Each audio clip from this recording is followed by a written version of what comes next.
Well, let's dive right in today. And my goal for you guys is to, my number one goal for you is to walk away with actionable advice on how to perform and execute a better open house. And just some background on me. Can everybody see the screen? Maybe you guys could post up in the chat or just chime in with a thumbs up, just to make sure we know it's working. Okay, good. Okay. If one can see it, all can see it. Cool. All right. So just a little background story. I've been in the real estate business for next year will be my 14th year. In 14 years, I don't keep total track, but I think it's somewhere around 2,500 unit sales in 14 years. If you do the math, that's averaging about 170 units a year. Just over $1 billion in overall volume. I started out in the team world on a team, and then unfortunately, my partner, team leader at that time, left the brokerage, so I was forced to open my own team. We've been running our own team for 5 years now, and since running our team, we've consistently averaged about 100 to 120 million in sales the last 3 years. So, to give you some reference, I definitely know what I'm talking about when it comes to how to generate leads or execute these models, right? I'm very experienced in like models to teach you how to do these things better. One of the core avenues for us to get buyers in general, and I still think to this day, it's the best place to get buyer introductions at low cost, is doing open houses, right?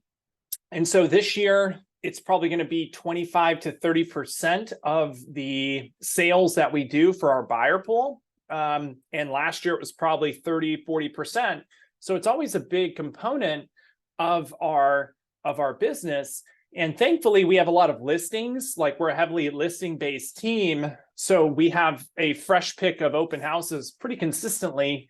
But I've always been a huge proponent that if you're an agent and let's say you want to grow your business, or you're looking for ways to meet new customers without spending money on advertising, or you're trying to grow your business, open houses is the way to do it. And I can't think of, and I've spent millions of dollars over 14 years on advertising. I cannot think of any form of advertising or anything in general in real estate where the customer actually walks in to meet you face to face, right? On average, I do a lot of mass media, radio, direct mail. It costs around $6,000 per appointment to get an appointment through mass media, whether it's direct mail, radio, billboards. So, you have to spend $6,000 to get one appointment for mass media. Whereas if you're doing an open house, you could literally get 5-10 appointments in one day for free, basically, of people walking into the open house. So that's a little backstory on who I am and why I'm passionate about open houses. And so today, in this 30, 45 minutes, hour, I'm going to share with you a model on how to execute open houses at a higher level. I'm not going to get into the nitty gritty of how to go and find open houses. I think we're all, we all know what to do there. Reach out to your office leadership, reach out to a top producer in the office. That's what I would do. And that's what I currently recommend to people is just, hey, call the number one listing agent in your office, send them your resume and say, hey, I'm going to hold an open house, like rip off and duplicate this model that I have for you. Screenshot it right from the PDF that I'll send to you, and give that to the top listing agent in your market and say, hey, I'm going to do all these things at your open house. Do you mind if I hold open houses for you? It's an easy way for you to show that you're going to have a consistent plan of action. So I would write this down. The purpose of an open house, first and foremost, now I'm speaking to you as agents, right? I'm not talking to you as my customer. The purpose of an open house is to generate leads. Okay. We need to get real and get right that the whole purpose of doing an open house is to meet customers who are going to buy and sell real estate. The purpose of the open house is not to sell the house that you're holding open or best present the house that you're holding open. Although those things are important, that's not why you're doing the open house.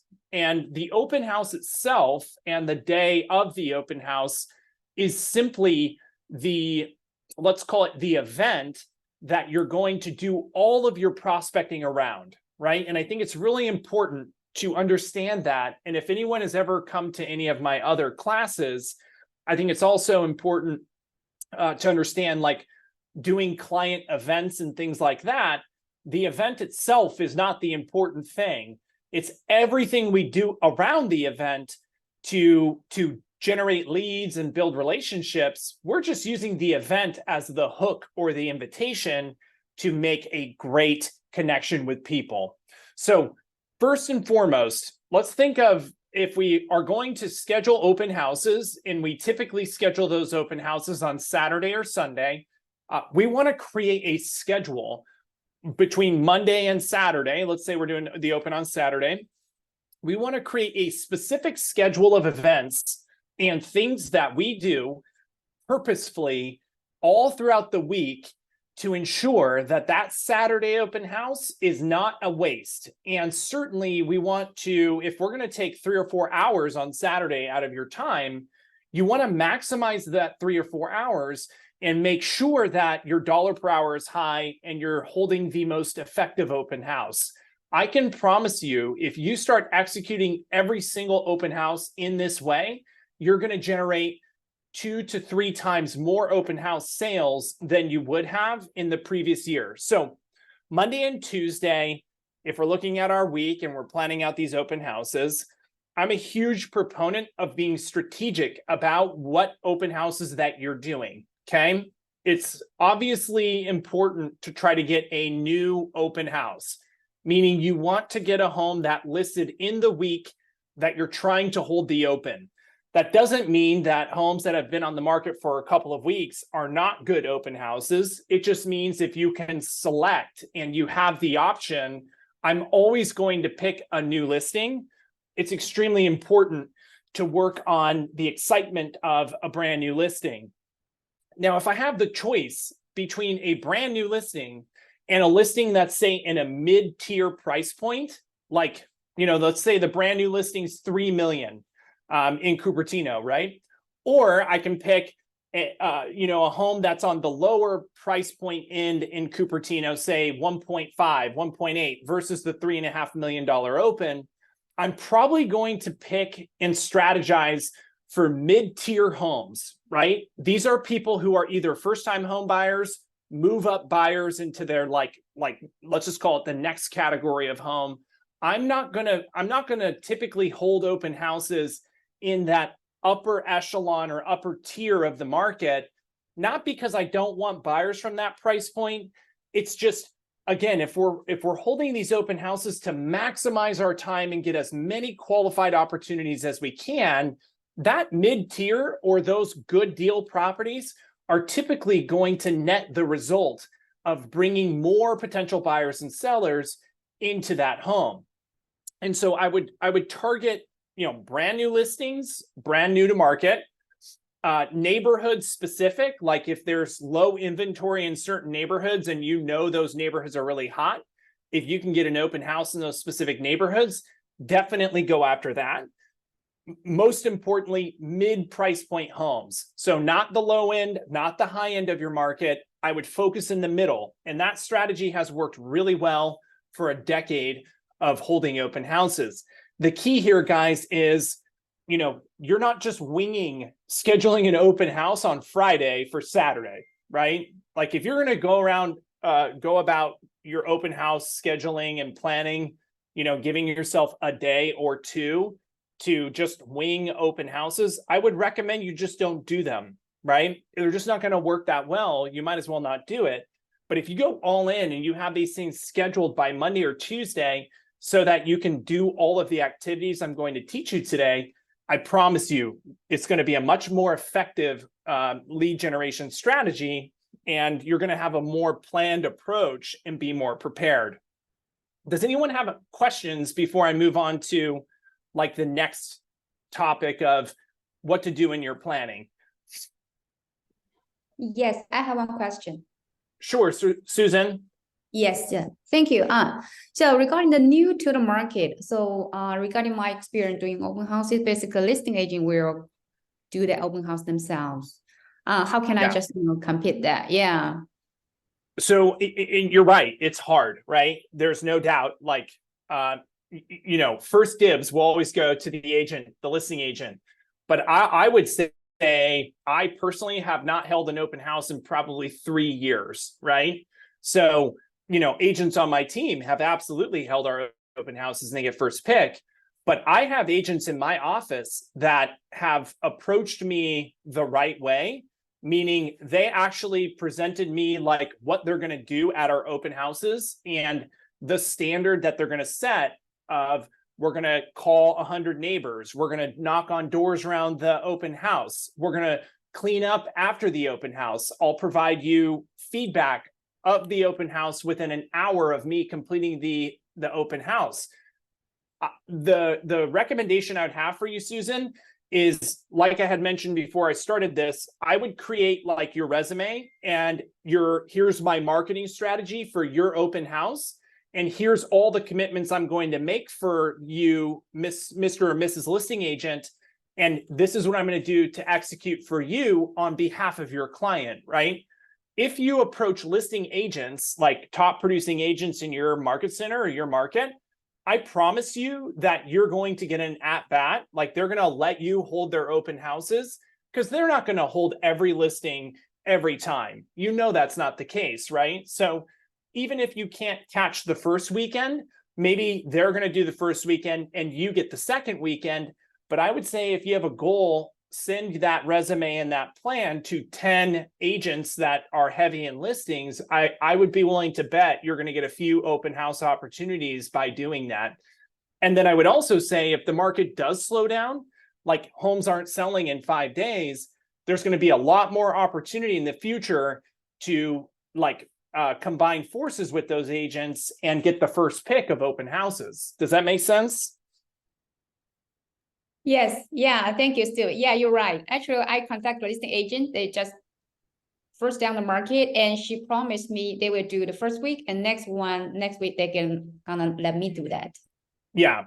Yeah. And I mean, you could literally take a screenshot of this PDF and you can just make this your own and give it to agents and say, hey, this is what I'm going to do for your open house. And within 1 hour of me being done, I'm going to give you a full report that you can send to your seller as if that agent did it themselves, right? So you are providing a lot of value if you're going to do all those things for that listing agent, right?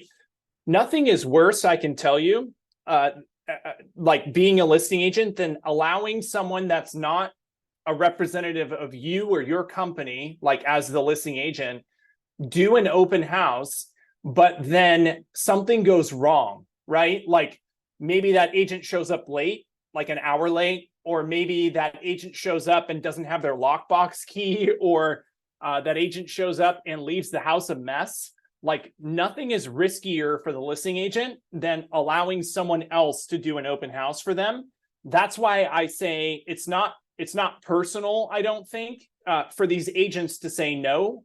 It's just more about how we show up and what we give to that listing agent as our reference to say, this is why you should allow me the opportunity to hold your open house. Does that make sense? Yes, thank you. Cool. And I'll send this to you at the end of the class today. That way, you can take this and make it your own. Does anyone else have any questions about, picking those properties and what the best strategy is there? No, cool. Okay. If someone does, make sure that, you chime in.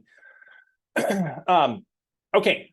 Second part of this plan. So again, first part is focus on the buckets of homes and just be strategic about what homes we're holding open. Midweek, so between Tuesday and Friday, this is where like the importance of marketing your open house and leveraging the event to generate relationships and also connect with people at a deeper level. Once your open house is scheduled, you should be absolutely marketing that open house. And you can do this however your personality fits whatever you are good at, if that makes sense. So the model that's been taught to me from Keller Williams, right, is we make 100 phone calls around that open house. So you're calling neighbors that live in the neighborhood, and you're calling them in a TCPA compliant way, and just cold calling the neighborhood to invite them to the open house. And the script for me is, hello, ring, ring. This is Steve Lamoth. I have a property that just came on the market. I'm not sure if you saw the sign, but we're having a big open house on Saturday.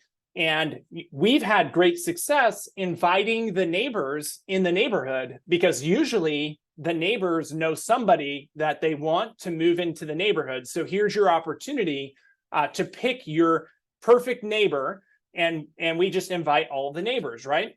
So this is a great script to connect with people who live in the neighborhood for two reasons. Number one, it has nothing to do with like, do you want to buy or sell a home? Because most people are going to hang up on you if you say that.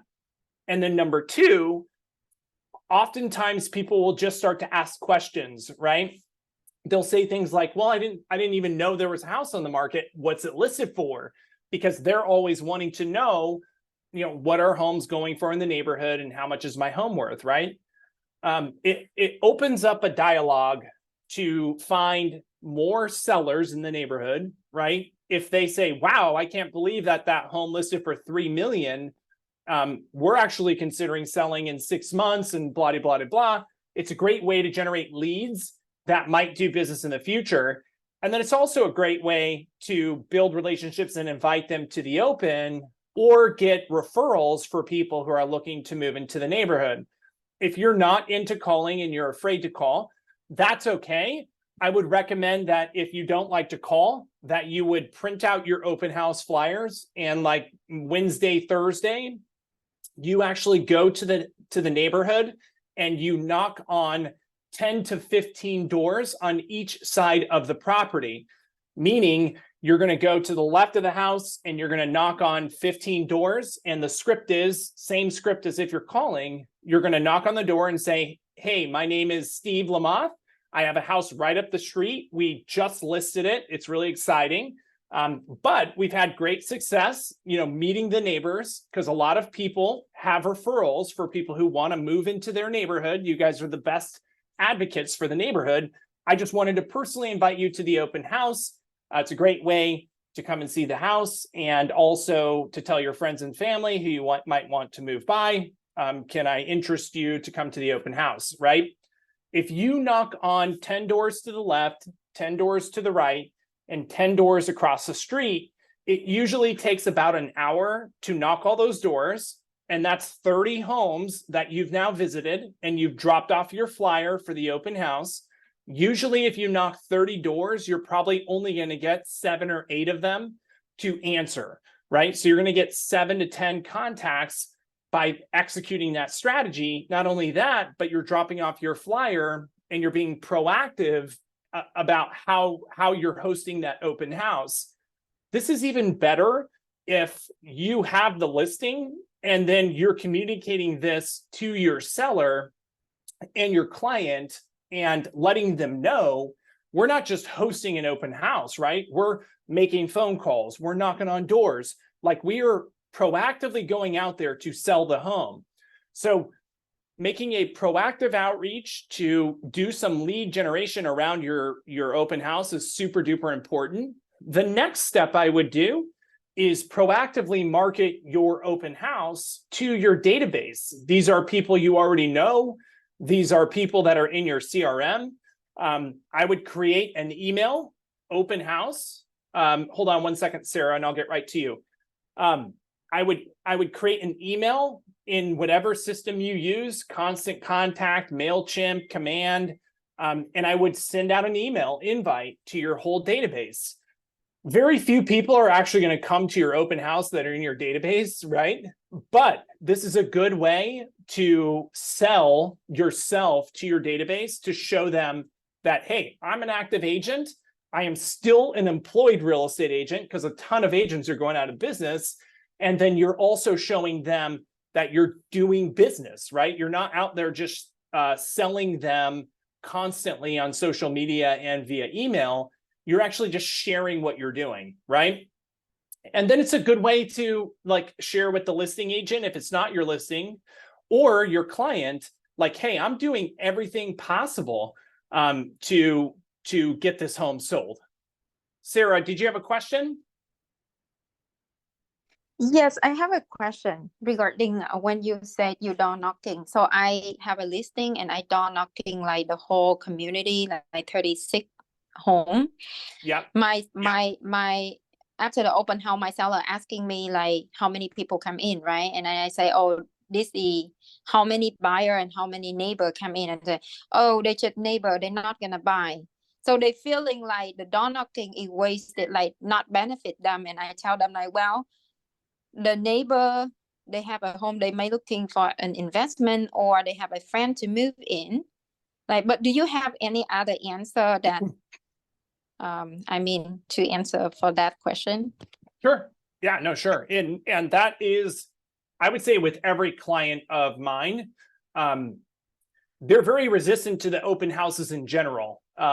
You know, either clients think that this is the only way buyers buy homes, like they want open houses every single weekend, or they don't think open houses work at all and they don't want the open house. So you kind of have to convince them to let you do opens.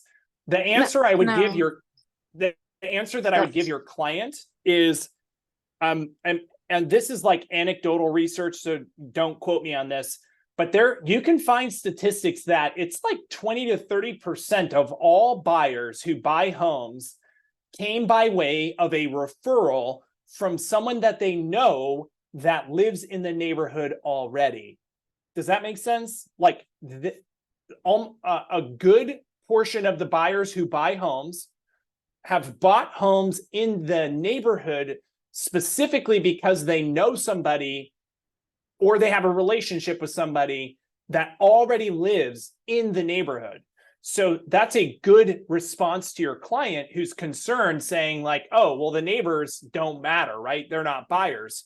My response to your client would be, they absolutely matter, because the good majority, 20 to 30% of buyers actually come from relationships that they already know in the neighborhood. So our neighbors are actually probably the very best source of people that we could find to tell about your house. And we certainly want to get your neighbors in because they're going to be advocates. They already like the neighborhood, right? They live here. They love the neighborhood. So who better than to have come in the house or go knock on doors to talk to than the people who already love this neighborhood? Does that make sense? Yes, that makes sense. Okay, thank you. Yeah. To keep it simple, I would just say 20 to 30% of buyers come from referrals out of neighborhoods. So that's why we knock on doors. That's why we want neighbors to be, to be there. Okay, thank you. Hold on one second. I lost my notes. Anyone else have questions about that? Okay. So you're marketing your open house. This is the most important step of doing open houses outside of picking the right house, right? What are you doing with the event that you scheduled? So you're mailing it out to you're emailing it out to your database. You're making proactive outreach, knocking on doors, making calls. I would do it all. Like our model is we do all of these things. We email it out to our database. we call the neighborhood, we knock on doors. You should be making social media posts. If you really want to go all in, you should do like a video walkthrough of the house, inviting people to the neighborhood. Again, your buyer's not going to like raise their hand from these efforts. It's just, if you do this for every single open house and you do 45 open houses in a year, I can promise you, you're going to generate more leads because of this effort. And when you door knock the neighborhood, I would, like I said, on this sheet that I'll email to you, you can do what's called a neighborhood sneak peek, meaning you can open up the house for 30 minutes before the actual time. So let's say your open house is 1 to 3 or something like that. You might open the house up for a neighborhood invite only for 12:30 to 1. I know a lot of agents that do this with a lot of success, and it allows the neighbors to come in by themselves, and you know that they're actual neighbors. And then it also helps the seller too. Going back to Sarah's point, you can tell the seller, well, we don't want them to come for the whole open house, but we do a neighborhood sneak peek so they can then go tell all their friends and family who might want to move into the neighborhood. Got it? So we're marketing the open house proactively, super important. So the day of the open house, right? So if you've picked the right house, you've done all your marketing around the open house, the goal is you should be creating 1 or 2 opportunities before the open house actually even happens. But when you are getting ready to set up your open house, I recommend that you start working on it at least 1 hour before you are supposed to open up the doors, okay? You do not want to like get there 5 minutes before your open house and be scrambling the whole time. I recommend that you should set up 20 to 40 signs for your open house. I know that sounds like a lot. I have recommended that you just hire someone to help you put them out, or you ask your lender partner to see if they'll pay for someone to put them out, or you can have your children, if you have older children, go run around and put your signs out. You should put 20 to 40 signs. In Gary's book, The Millionaire Real Estate Agent, it recommends 40 signs. I would say between 20 and 40 is key. And placement of those signs is really important. I think it's super important to get that right and to stack those signs on big, heavily trafficked corners. The other key with that is going back earlier in the week, the reason you want to schedule your open house Monday or Tuesday and not like Thursday is you want to get all the consumer portals like Zillow, Realtor.com, and Redfin marketing that open house early enough so people can plan around it. I have anecdotal evidence that if you schedule open houses like Thursday or Friday, the traffic is like 50 to 75% less than if you schedule it on Monday or Tuesday. So you give the entire week to market that open house in all of the consumer portals. So if I said to you right now, I can increase your open house traffic by 50% with this one trick, you should listen to that one trick. And that one trick is making sure you're not scheduling any open houses after Tuesday. Okay. You want to be working on it the week before. So you're arriving an hour to 30 minutes early at the property, turning all the lights on. This is important. Everyone's kind of gone over this, but it's important to rehash, make sure everything is on. I don't do the whole bring food and treats and waters and stuff. If you want to do that, go for it, right? It's not something I've ever done. I do think it's very important to set up a station of, like, whether you bring your own table, nice table with a tablecloth and all of that, you have to set up some kind of table where customers are walking in. You want to be able to greet them with like a table and marketing material and a registration form close enough to the door as they walk in, so they don't like walk into the house and start looking around, and you don't want to have to try to get them back to your registration table, if that makes sense. Okay. So I think it's really important that you always have a table or something so you can set up right when they walk in. This might be controversial, And I've never sold real estate like on the ground in Cupertino. So this may or may not, people might argue this doesn't work in your market. I've seen it work in every market. So I'm going to teach you and tell you to do this, but you should get everyone's contact information that walks into your open house. Okay. There's no point in letting or doing open houses if you're not getting and forcing them to provide their name and contact information at your open. Can someone chime in and tell me if people object to writing down their contact info right away? Yes, I have two. Yeah. Yes, Susan, I thank have you. experience too. Yeah. So And they first, also false information. Yes, Who- false information. False too. Yeah. I would rather them give me false information than refuse and not give me information too. So, and just a little tip, usually with the false information, their name is accurate. It's just the email or phone number are not. So you can use their name to skip trace their contact information and actually get their correct email and phone number, just giving you that info.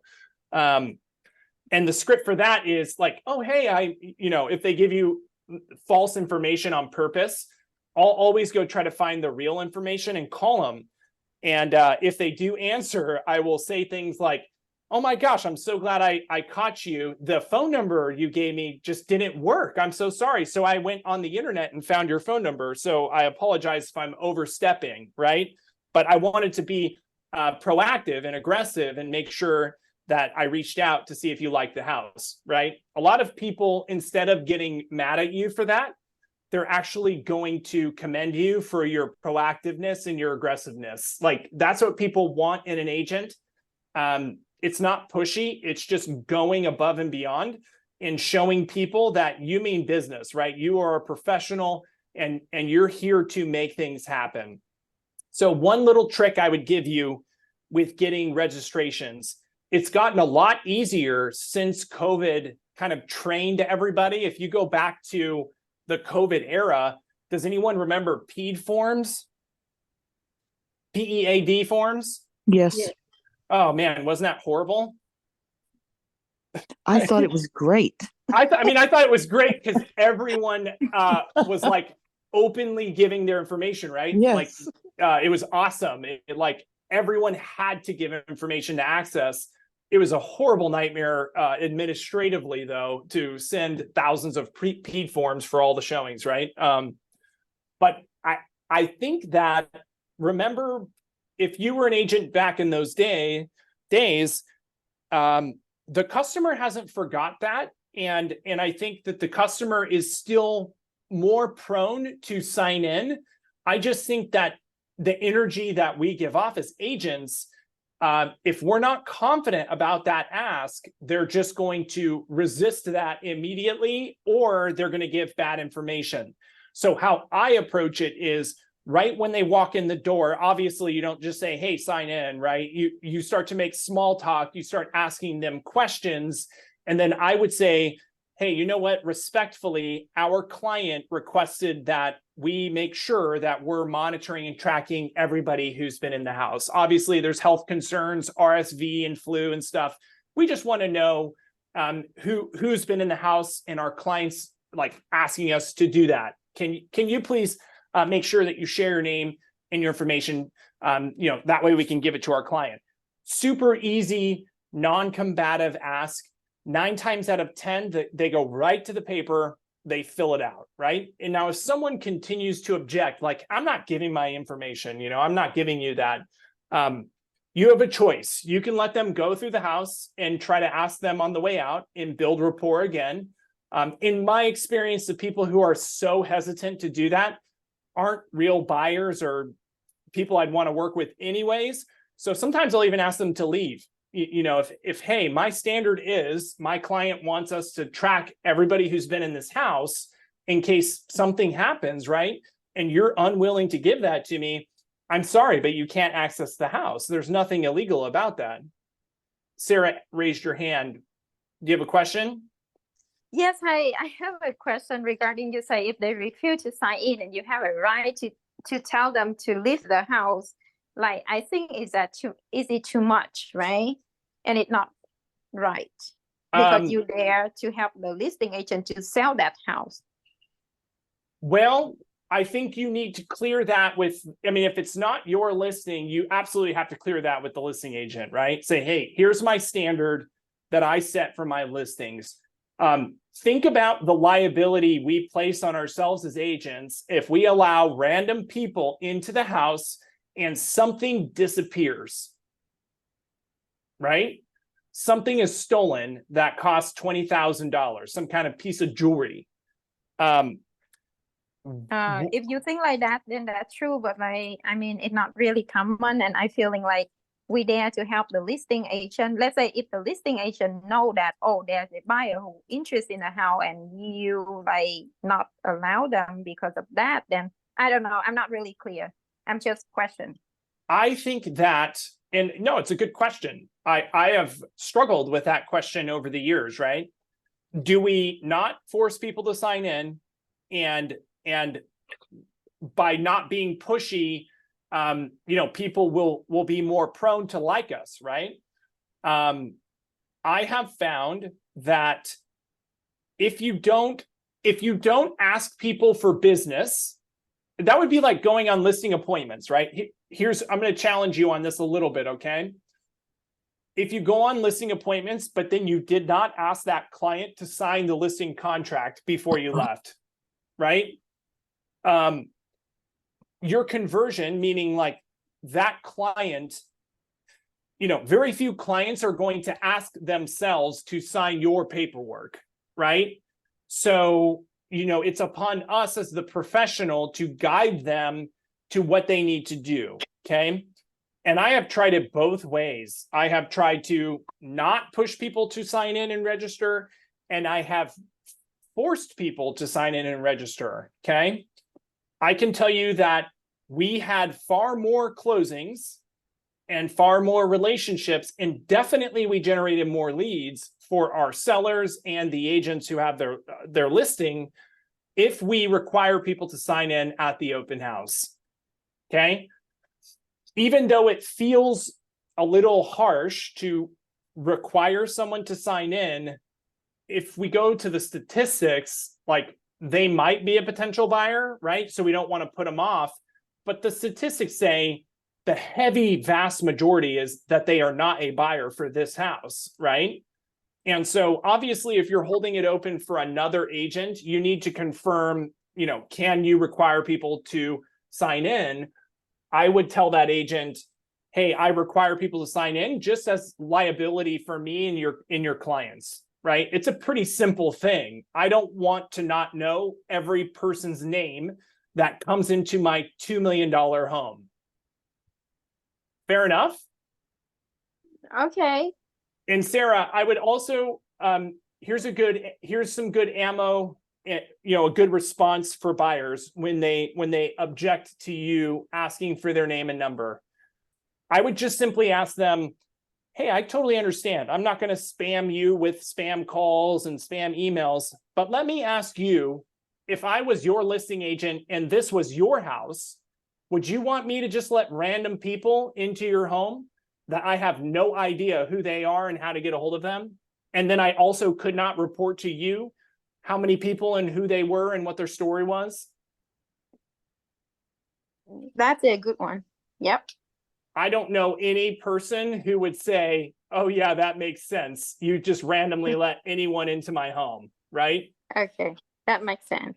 And remember, if we help them see, like take themselves out of the equation and make it more personal, they tend to understand. Most people don't want to sign in because they think that you're going to hammer them with spam. Sometimes we do, I do, we do call those people, right? But we try to be respectful about what we send them, right?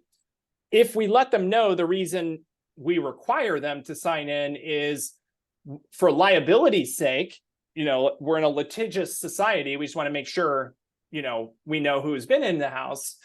They tend to totally understand. Okay. Couple things I want to share with you moving on from that. You really only get, especially in the open house format, you get about 2 or 3 minutes, guys, to make an impact on the buyer walking into the open house. Okay. You get that initial meeting when you meet them at the door, and then you get like a secondary meeting. Usually as they're walking through the house, you'll go back and ask them, see if they have any questions, right? That's usually, I try to make it about them. Do you have any questions about the property? And then start to get into, well, what has you looking for homes, right? Why are you guys stopping by open houses and whatnot, right? My anecdotal evidence is 50% of every open house lead that we've ever generated turned into a buyer within a year or two. So don't ever let anybody tell you that they're just looking at open houses, right? And that they're not interested in buying. There's only 2 people that come into open houses, okay? 1, they're interested in buying a home someday, right? Or 2, they're interested in selling their home and they're looking at other homes to see either what to buy or compare their home to those homes, okay? Oftentimes, I don't know about you, but I don't spend my Saturday and Sunday touring random open houses just because I saw the sign, right? Like most normal folks don't just walk into open houses. Does that make sense? Yes. So, Yes. so Thank you. if we approach our open houses knowing that, hey, my job is to get their contact information so I can help them in the future.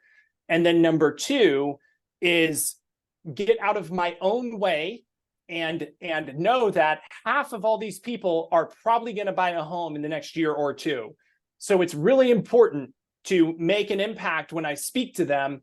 And there's a couple ways you can prepare yourself to do that. First and foremost, always study all the comps in the neighborhood.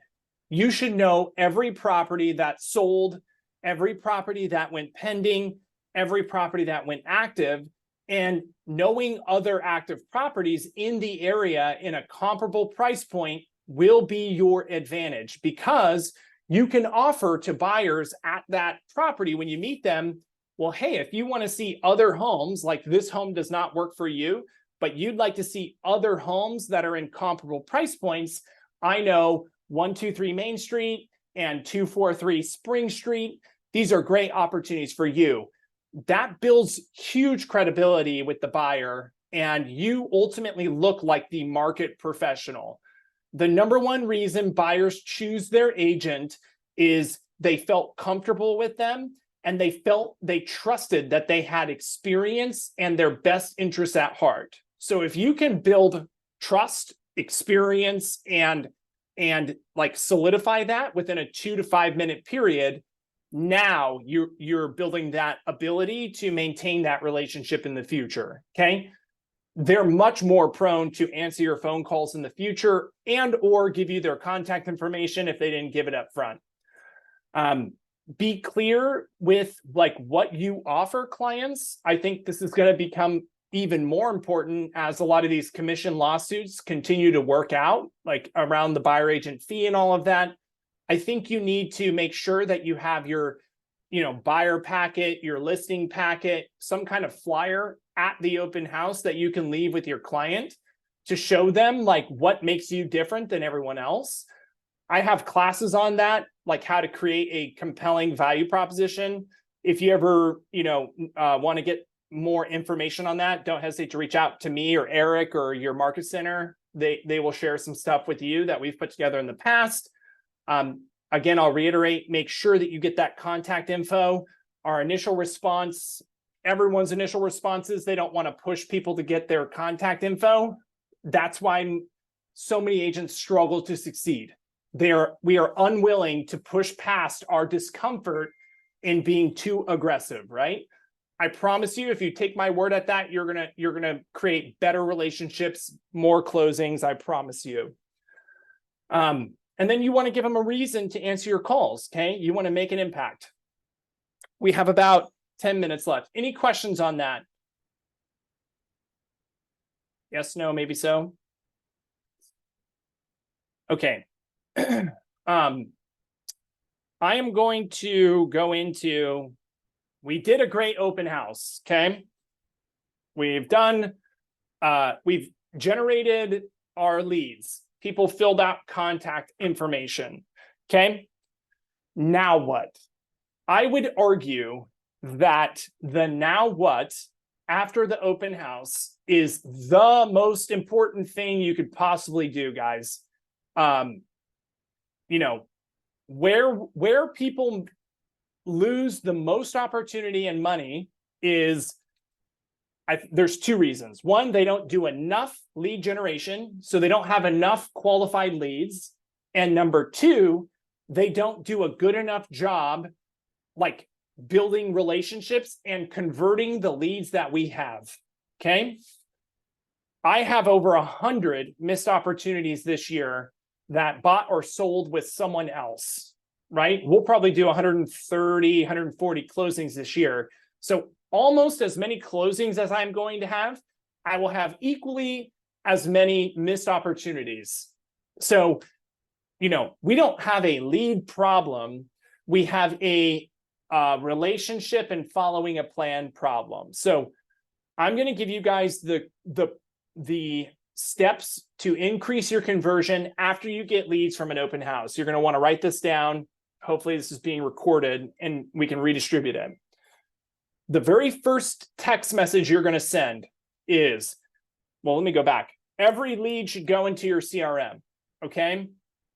Even better, on your table, you should have a entry form that when they put their name and their contact info, it automatically goes into your CRM. If you don't have that, then you should manually enter them before you leave the house and get in your car. So you can never lose a lead. Okay. This is one key piece of advice you have to get right. Put everybody into your CRM. Number two, send them a text message that same day, 2 hours after the open house is over. Okay.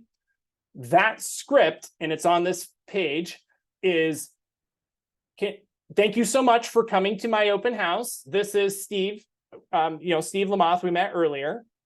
On a scale of 1 to 10, can you tell me how you feel the property showed? I just would like to share some feedback with the seller. Simple, right? A lot of people will reach out to try to go build a relationship to work with people after the open house, right? And a lot of people are resistant to that. Now, if you ask them to rank something that has nothing to do with them, 9 out of 10 people respond to that text message. Okay. And they'll usually say like 7, it needed XYZ. It's very short. They're not like spilling the details to you. But the key is, guys, it has a 90% response rate, meaning they're answering your call, right? You're texting them within 2 hours and you're getting them to respond to you. That gives you an opportunity to pick up the conversation and start asking them more questions. Do not follow up to that text, okay? I found that in our team, like that text is automated through our CRM. We just weren't responding to the text. Like they would respond with 7 or just a number, and my agents wouldn't respond back.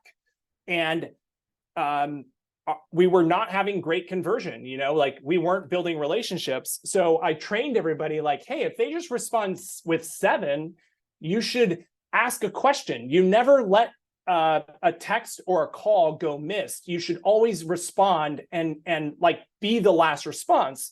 So if they just give you a number, you should ask, well, what would make it a 10 for you, right? Or you can ask, well, if it was a 10, would you buy it today?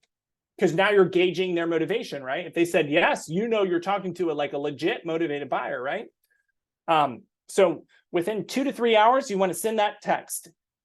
If they respond, you should respond to them and continue the conversation to set up like what happens next. Like, would it be okay if I called you tomorrow to talk about your goals? Or are you open to meeting to discuss the purchasing process? Or has anyone ever offered to you to set up a meeting to discuss the purchasing process, right?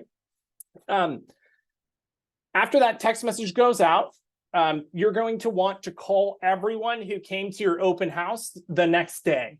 If it's on Saturday, obviously you're not going to call them on Sunday. I would make sure that you have a follow-up made and it's scheduled in your calendar to call them on Monday. Okay. Monday morning, first thing. All you're doing is wanting to contact these buyers, connect with them. Some of them are going to say, I already have an agent, right? You're just trying to qualify the buyers again and see, are these opportunities or not? Anybody that's not opportunities, don't call them in the future, right? But until they tell you, I'm working with an agent or I'm never going to buy, they're all opportunities. You're going to want to call them at least 7 times over 2 weeks. Okay. And the most important call of all is the one the next day, or if it's on a Saturday open on Monday. The most important call is the first. Okay. Keep in mind that when people come to your open house, you're not the only open house they come to. Okay. They're going to several, and the person who wins that business is always the person who calls and builds the relationship the fastest. Okay. 7 calls and at least 10 text messages. And if you got their email, 8 to 10 emails over 2 weeks. Okay. I call it 21 days of pain. You're going to call, text, email to build a relationship with someone. I recommend the following model for categories of leads. I keep them as a new lead until I make contact. So any open house leads that you generated that you haven't actually spoken with yet after the open house, they're going to stay new until you speak to them. Okay. If you talk to someone and they say, yeah, we're kind of interested, we're just not ready to buy for 6 months to a year, right? You're going to change their status to, you can make your own, but I'd recommend anybody moving within 1 year is considered a nurture lead. Okay. Oops. I would mark them as a nurture. Anybody over a year, you would mark them as a watch. Okay. Anybody hot is within 90 days of wanting to move. All right. Anybody not interested at all, or it says, take me off your list or do not call, anything like that, you can mark them as inactive or put them in the trash, or, this is if you're running a real CRM the right way. Anyone have questions around this at all? I have a question. Sure. So after the open house, I get everyone's contacts, and what I do is I usually leave a text so they know who I am, because people usually tell me people don't answer phone calls from a number they don't know. Yeah. So I usually add a text first, but when I do call, sometimes they just don't pick up, and I leave a voicemail, and after that I just don't know what to do. Should I just keep calling? Yes. Okay. Wouldn't they get annoyed and tell you to leave them alone? Well, I love that you asked that question, right? Yeah. What if I guess my response to you is, what's the worst that can happen, right? They're either not going to answer or they're going to answer and be annoyed. In both cases, they're not interested. The Okay. crazy thing is if you don't continue to make those calls, 10, 20, 30% of them will answer and will be interested. You are guaranteeing you're never going to talk to those if you're not making more than one call. Does that make sense? Yeah, you're right. In sales, unfortunately, we picked a career where 80% of the time we're rejected. Most of the time, we're going to get rejected, and it's hard. But that's what makes the 20% of the time we are accepted so exciting and fun, right?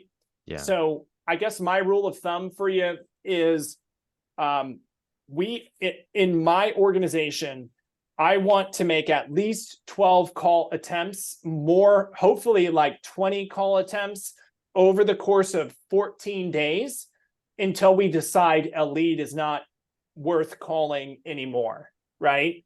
So Harvard Business did a study that on average, it takes between 6 and 12 call attempts to get a prospect on the phone who willingly gave you their information. So if it takes 6 to 12 attempts for someone who willingly gave you their information, imagine how many attempts it might take to get people who unwillingly gave you information, right? So at an open house, I would say you should call at least 6 to 12 times to try to get a hold of them. And I would just think about yourself, like think of your day, right? You're at work, or if you have children, or you're out to dinner with friends, you're trying to call people while they're living amid their daily life. And so oftentimes you're not important enough to answer right away, right? So it takes a few times to make things happen. Yeah, and I feel like they don't have the desire to call you back because they just forget about you. Yeah. Yeah. I would recommend this. On the first call, I would not leave a voicemail. Okay. You don't want them to like know your phone number and know who you are and what you're trying to sell, right? I would just keep calling. Maybe if they haven't answered by the second or the third call, you leave a voicemail. I do recommend that you text. Okay. If you call them and then they don't answer, again, I would make sure you text them and say who you are. That way your name pops up. You're right. You're right to text. It's important to text. Got it. Thank you so much. Definitely. Anyone else have any questions around that? We're going to wrap up here in a second. Steve, Sure. in regards to what you're saying, I think it was Ashkan that was talking with you. And, we all start from someplace in life, and Yeah. our confidence gets built up. And when I listen to your voice and what you're saying and how you're saying things, it's really obvious to me that your mindset is where it should be. You're expecting somebody to respond to you. And so, Ashkan, I just wanted to say that sometimes when you said what you just said to Steve, they don't want to call me back, or I expect that and all that. I go into it with the mindset I have to tell myself repeatedly, they are going to call me back. They want me. So much of it is mindset too. What Steve is actually modeling that for us, I feel. And so I just appreciate that, Steve. And I will say, obviously, I mean, I've been doing this for 14 years, right? Yeah. So a lot of this comes with time, but that's what, and Gary teaches us so much. That's what models are for, right? Models help us either increase our ability to succeed without the experience that we have to learn, right? We're taking something that someone else has learned and executed and perfected and taking it for our own, right? We're like 10xing our learning curve. And we're also systematizing it so that we personally don't get in the way when our emotion or our confidence gets in the way, right? So if I just follow this plan, I'm not overly confident. I too worry like, oh, are they going to accept me or reject me? Or do they want to work with me? Are they going to object to my fee? Like I constantly am brainwashing myself, worried about like all these things. But if I just follow a proven plan and I just do the same thing every single time, I know that more often than not, we're going to succeed. And then I also know that if I execute it more often than not, I'm going to get better and better and better at it. And I promise you, once you start to see that it works sometimes, that if you call on the 6th time and someone answers finally, and they say, oh my gosh, Ashkan, I'm so sorry I missed all your calls. I meant to get back to you, but I got busy at work. Yeah, man, we're excited. We just got our pre-approval for 2.5 million. We're ready to go. And you've been so proactive with following up with me. You're my guy, right? When you get that answer, you're like, oh my God, like this is easy now, right? Like you have an epiphany. Like I have never lost business for following up too much. I've had people complain and blah, blah, blah, but I've never had someone like fire me or lose business because they said, Steve, you followed up way too much, right? You're way too aggressive. But I've earned hundreds of clients because I was more aggressive than everyone else. And that's what people want in an agent, right? They want to know. Most people's assumption about agents is we're lazy. We get these big fat checks for not doing very much work, right? We're not proactive. We're not aggressive, right? So when you show up and you're like super consistent and you're aggressive, you're going to win far more business than you're going to lose. And I don't mean aggressive by nature. You don't have to be an aggressive person. You just have to want the business, you know, and you want that client to know that. Does that make sense? Yeah, it does. And it helps a lot. Thank you so much. Cool. All right. Well, I hope everyone has a great week. If no one has any more questions, I'll make sure that you guys get this recording and the PDF, and we'll send that out to you guys. Hi, Steve. May I have your contact information for question later? Sure.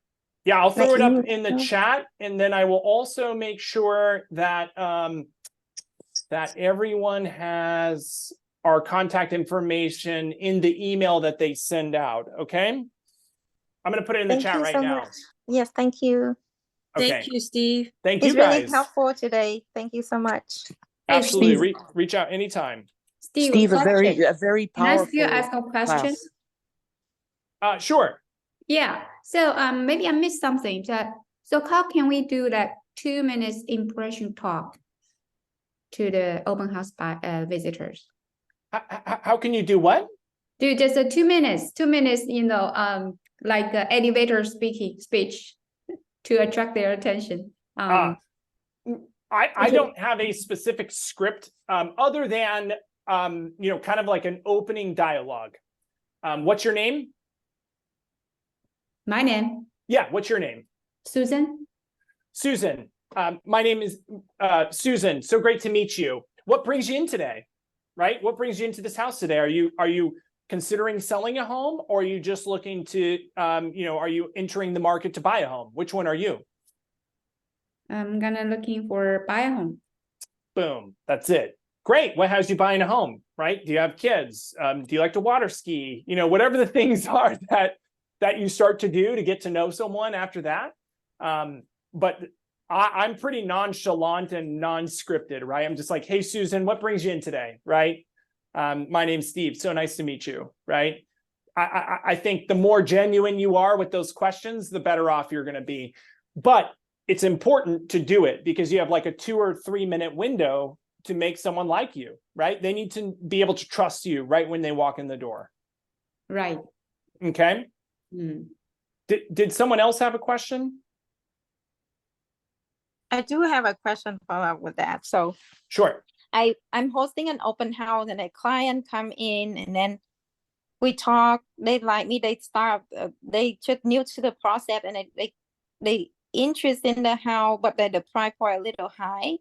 But then they like talking to me. They ask all bunch of questions and how this and that. And I tell them, and finally I find out that they have an agent, which is the referral from a friend. But then they also kind of knew, like, and then they keep asking questions because they like to ask, like they like to talk to me. So like what should I do? I mean, I've earned many a business, you know, many a clients, even though they had an agent at one point, right? I mean, I don't think it's crossing the line to engage a client who is engaging you, who may or may not have an agent, right? If they're continuing to reach out to you, I'm going to answer their questions, right? So I don't think that's wrong. Now, if you're so busy that this actually can affect your outcomes of other things, then you should absolutely not waste your time. I certainly wouldn't go show them property if they already had an agent relationship. No, this happened at open house, not at follow up. Yeah. I don't think that that's enough time just at the open house to know whether or not they want to switch or anything, right? But it is, Right. I have had many clients meet me at an open house and I make a great impact on them and we provide them value and information over coming months and stuff. And then they become frustrated with their agent and reach out to us later on. Absolutely. So that's why I say every opportunity is an opportunity. Even if they have an agent, you still want to make a great first impression. And then, you know, especially if they're like sellers and they see how you show up for an open house, they're like, dang, I want that person to be my agent based on how they're showing up for their open house, right? So I think it's, just show up with your A game most of the time, and people are gonna choose you, Yep. Thank you. Sure. Anything else? Any other questions? All right. Well, I'll make sure you guys get the recording and the PDF. Reach out anytime if you need anything. Okay, guys? Steve, thank you so much for a great presentation. Of Really course, of you. course. Have a great week. Have a Thank Thank safe you so week. much. much. Have a good Thank you Christmas. so much. Bye, guys. Bye-bye. Bye. Also, happy birthday, Steve, is coming up. Oh, thank you. I You're welcome. appreciate that. Thanks. See you later. Bye. Bye.